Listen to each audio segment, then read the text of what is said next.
میری یہ پہلی ویڈیو ہے جو میں اپنی زندگی کے ہر اس لمحے کو یاد کرتا اور ان دنوں پر افسوس کرتا ہوں جو میں نے مسیح اور کلام مقدس کے بغیر گزارے۔ آج میں اپنے ایمان کے اس سفر میں آپ سب کو شامل کرتا ہوں اور امید کرتا ہوں کہ آپ سب کی زندگیاں بھی ضرور چینج ہوں گی۔ ایما کے اس سفر میں میرے ساتھ شامل ہونے کا شکریہ۔ بائبل میں کئی آیات ہیں جو ہماری جذباتی اور ذہنی خوبی کی طرف براہ راست بات کرتی ہیں۔ ان اقتباسات کو سمجھنا ہمیں مشکل وقتوں میں ایمان کی طرف جھکنے کی طاقت دیتا ہے۔ کسی چیز کی فکر نہ کرو، بلکہ ہر ایک چیز میں دعا اور التجا کے ساتھ شکر گزار ہو کر اپنے مطالبات خدا کے سامنے رکھو، اور خدا کی وہ سلامتی جو ہر عقل سے بالا ہے تمہارے دلوں اور تمہاری سوچوں کی حفاظت کرے گی مسیح یسوع میں۔ اضطراب بہت سے لوگوں کے لیے ایک عمومی جدوجہد ہے۔ فلپیوں 4:6 آیت ہمیں تلقین کرتا ہے کہ ہم اپنی فکر کو چھوڑ دیں اور اضطراب کی جگہ دعا کا سہارا لیں۔ اس خیال نے میری زندگی پر بہت اثر ڈالا۔ میں نے سیکھا کہ میں اپنے خدشات خدا کے حوالے کر سکتا ہوں۔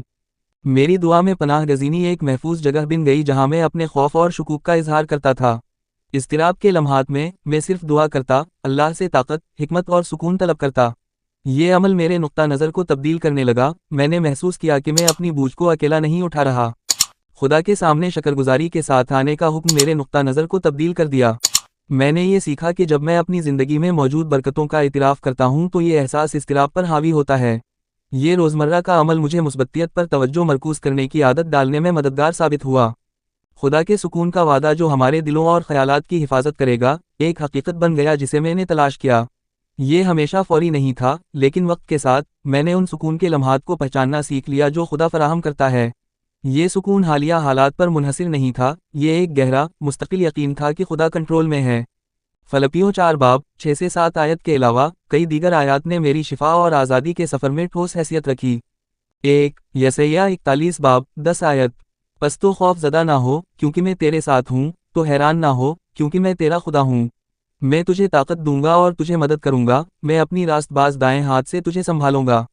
یہ آیت ہمیں یاد دلاتی ہے کہ ہم کبھی اکیلے نہیں ہیں۔ خدا کی موجودگی کی ضمانت خاص طور پر افسردگی کے خیالات یا تنہائی کے احساسات سے لڑتے وقت سہارا فراہم کرتی ہے۔ 2 کرنتھیوں 1:3-4 آیت، ہمارے خدا اور ہمارے خداوند یسوع مسیح کے باپ اور تمام سکون کے خدا کی حمد ہو، جو ہماری تمام مشکلات میں ہمیں تسلی دیتا ہے تاکہ ہم دوسروں کو بھی کسی مشکل میں تسلی دے سکیں۔ ہم صرف خدا کی تسلی کے وصول کنندہ نہیں ہیں بلکہ اس کو دوسروں کے ساتھ بانٹنے کے لیے بھی بلائے گئے ہیں۔ یہ ادراک میرے فائدوں کو میری جدوجہد کی طرف سے بڑھانے کی طرف مائل کرتا ہے، میری شفا کے عمل کو مزید تقویت دیتا ہے۔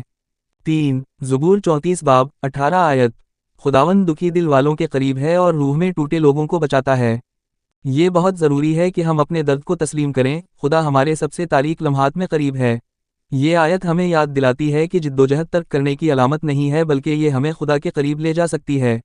4 رومیو 8:38-39 آیت، کیونکہ میں یقین رکھتا ہوں کہ نہ موت، نہ زندگی، نہ فرشتے، نہ حکمتیں، نہ آج، نہ کل، نہ کوئی طاقتیں، نہ بلندیاں، نہ گہرائیاں، نہ کوئی اور چیز تمام مخلوقات کی درمیان ہمیں خدا کی محبت سے جدا نہیں کر سکتی۔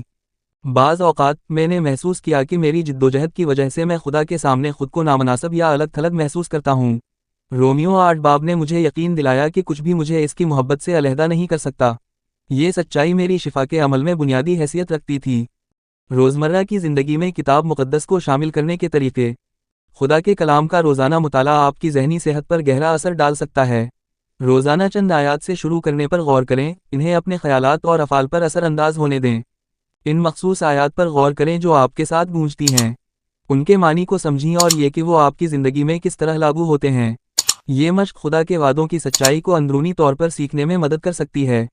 اپنے خیالات، دعائیں اور زندگی میں خدا کی موجودگی کا تجربہ ریکارڈ کرنے کے لیے ایک جرنل رکھیں۔ ماضی کی تحریروں پر غور کرنا بھی آپ کو اپنی ترقی اور بہتری کی یاد دلاتا ہے۔ اپنے روحانی سفر کی حمایت کرنے والی کمیونٹی کے ساتھ رہیں۔ دوسروں کے ساتھ تجربات اور بصیرت شیئر کرنا تعلق اور حوصلہ افزائی کا احساس پیدا کر سکتا ہے۔ عبادت کو شامل کرنا، مسیح گیت، زبور اور عبادت سکون اور شفا فراہم کر سکتے ہیں۔ ایسی اپلفٹنگ گیت سننا جو کتاب مقدس پر مبنی ہیں، روزانہ آپ کو خدا کی محبت اور رحمت کی یاد دلاتا ہے۔ اپنی کہانی شیئر کرنا مجھے ان تبدیلیوں پر غور کرنے کی اجازت دیتا ہے جو میں نے کتاب مقدس کے ذریعے دیکھی ہیں۔ ابتدا میں اضطراب اور نامناسب محسوس کرنے کی انتہائی چیلنجنگ مدت سے گزرا۔ میری جدوجہد کا بوجھ ناقابل برداشت محسوس ہوتا تھا اور میں اکثر منفی خیالات کے ایک چکر میں پھنس جاتا۔ مخصوص آیات دریافت کرنا جو براہ راست میری صورتحال پر بات کرتی تھیں، ایک موڑ کے طور پر عمل کرتی تھیں۔ ان آیات کے ساتھ باقاعدگی سے مشغول ہونا میرے نقطہ نظر اور دل کی تبدیلی کے لیے ایک بنیاد فراہم کرتا تھا۔ جیسے جیسے میں دعا اور خدا کے کلام کی طرف جھکنے لگا، میں نے تدریج میں شفا کا احساس کرنا شروع کیا۔ میں نے خود کو مہلت دینا سیکھا اور یہ قبول کیا کہ شفا ایک سفر ہے، نہ کہ ایک منزل۔ اپنی کہانی اور ان آیات کو شیئر کر کے، میں دوسروں کو ان کی اپنی جدوجہد میں طاقتور بنانا چاہتا ہوں۔ میں نے دوسروں کو اپنی قدر پہچاننے اور خدا کی فراہم کردہ تسلی کو تسلیم کرنے میں مدد کرنے میں خوشی محسوس کی۔ کتاب مقدس ہماری زندگیوں میں امید، شفا اور آزادی فراہم کرنے کی طاقت رکھتی ہے۔ ذہنی صحت کی طرف سفر بعض اوقات سیدھا نہیں ہوتا، لیکن جب ہم خدا کے کلام میں گہرائی تک اترتے ہیں، تو ہمیں چیلنجز کا سامنا کرنے کے لیے طاقت اور یقین ملتا ہے۔ میں دعا کرتا ہوں کہ ان خیالات کا اشتراک کہ مخصوص آیات نے میری شفا اور آزادی کے بارے میں سمجھنے میں کس طرح مدد کی، آپ کے سفر میں حوصلہ افزائی فراہم کرے۔ خدا کا محبت، تسلی اور سکون آپ کو اس راستے پر چلنے کی ہدایت دے اور آپ کتاب مقدس میں پائی گئی گہری حقیقتوں سے سکون پائیں۔ آمین۔